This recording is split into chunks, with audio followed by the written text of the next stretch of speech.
बेटा भाई पवन सिंह भोजपुरी में हिंदी में मिक्स पहली बार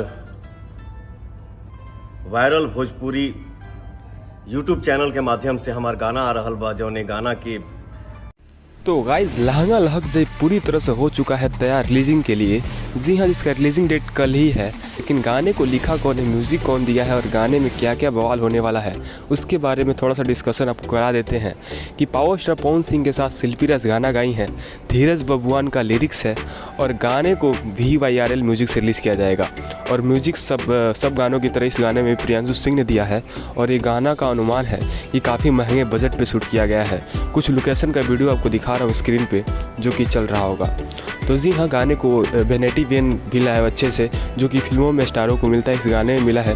तो आप अंदाज़ा लगा सकते हो कि इस गाने का क्या ही बजट होने वाला है और क्या ही इसमें खर्चा किया गया है। तो जी हाँ, गाने को कल आपको VYRL भोजपुरी से सुनने को मिल जाएगा। तो जाके VYRL भोजपुरी चैनल को सब्सक्राइब कर लीजिएगा और इस गाने को सुबह ही रिलीज़ किया जाएगा। और पावर स्टार पवन सिंह, शिल्पी राज और सपना चौधरी का जोड़ी आपको एक साथ एक स्क्रीन पर देखने को मिलेगा। तो आपको क्या लगता है कि ये गाना आएगा तो कितना बड़ा तांडव मचाएगा, या हमें कमेंट सेक्शन के माध्यम जरूर बताइएगा। और पवन सिंह से जुड़ी ऐसी इन्फॉर्मेशन पाने के लिए इस चैनल को सब्सक्राइब करके बेल आइकन प्रेस करना बिल्कुल मत भूलिएगा, क्योंकि सबसे पहले इन्फॉर्मेशन पवन सिंह से जुड़ी इसी चैनल से दिया जाता है। तो जी हाँ गाइस, मिलते हैं पावर स्टार पवन सिंह किसी नए बड़े धमाकेदार इन्फॉर्मेशन के साथ। तब तक के लिए जय हिंद, tata, bye bye, take care.